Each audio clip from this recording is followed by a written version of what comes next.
Jacob is back at it, here to give everyone another Game of Thrones Season 5 episode review video. Before I get to that, though, it's pretty important. If you aren't caught up to the point where I am in rewatching or watching Game of Thrones, or you're just not entirely sure, then you definitely need to take the initiative and pay attention to the episode's title, which, of course, I'll say as well as put it in the description for you. If that's the case and you find out you're not caught up, then I would suggest that you don't watch this video any further, just to stay away from any potential spoilers. This will be Game of Thrones Season 5, Episode 6. The title of this episode is called Unbowed, Unbent, Unbroken. This will be my review, reaction, recap after just finishing the episode last night.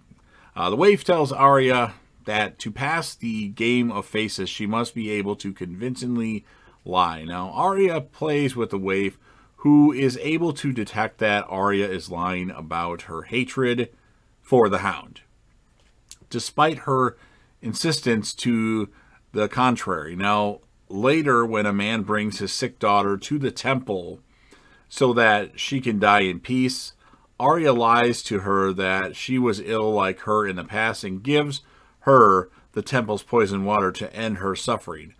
Jaqen Nagar takes Arya to a chamber where the faceless men store the faces of all the people that have died in the temple and tells her that, in fact, she is not yet ready to become no one, but she is ready to become someone else.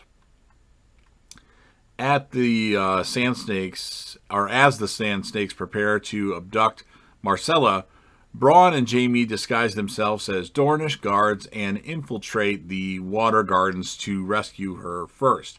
A skirmish between the two parties ensues before Dornish guards led by Ariel Hothath arrive and arrest both groups. Now, Ellaria Sand is also taken into custody as well. Tyrion tells Jorah that his father Jorah is dead. Soon after, they are captured by slavers. After hearing that Daenerys has reopened the fighting pits, Tyrion actually convinces the slavers to let them, or take them to Meereen, saying that Jorah is an accomplished warrior. Baelish arrives in King's Landing and tells Cersei that Sansa will indeed marry Ramsay Bolton at Winterfell and gets her approval to lead the Knights of the Vale to destroy the victor of Stannis' attack on the Boltons and be named Warden of the North. Olenna arrives and tells Cersei that her actions have put the Lannister-Tyrell alliance in peril, but Cersei claims that she had nothing to do with Loras Tyrell's arrest. At Loras' inquest, the High Sparrow interrogates Loras and Margaery, who both deny that Loras is a homosexual. Oliver testifies against Loras, and the Faith Militant arrests Loras, and Margaery is also arrested for perjury because she was caught in a lie. Well, they think she was caught in a lie, which she was. And then before her wedding to Ramsay, Sansa is actually invited by Miranda, visited by Miranda, not invited, claiming she was ordered to bathe her. Now, while doing so, Miranda tries to intimidate Sansa by telling her not to bore Ramsay like all the other girls. And then after the wedding to Sansa, Ramsay brings her to the chambers. He forces Theon, aka Reek, to watch as he makes Sansa a woman and rapes her to a degree, although she wasn't fighting back. But yeah, she didn't want Ramsay. So it's a pretty crazy moment in Game of Thrones, if you ask me. Interesting stuff. So this episode, while it's rated really low, I actually was entertained by this episode more than some people think. I'm going to score it an 8.4 out of 10. The character of the episode, since I actually watched it last night, like I'm kind of like cloudy on who is the more standout character.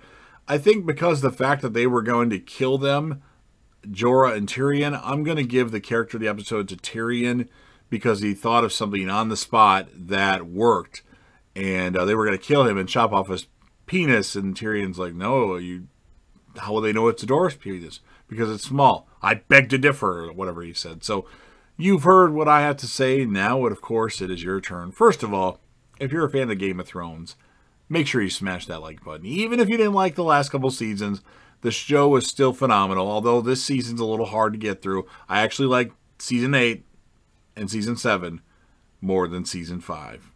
It's just my personal opinion. If you know anybody that would be interested in Game of Thrones reviews, you can go ahead and share the video with them and let them know to share it with other people. Don't forget to sound off in the comment section about your thoughts on the episode. What would be the score that you would give the episode? Who would be your standout character of the episode? And I guess what would be your favorite moment of the episode? And then, of course, last but certainly not least, I want to grow this channel by a lot. So don't forget to hit that sub button, subscribe to the channel, join the team, show your damn support, and be a part of something special. And JDev will return.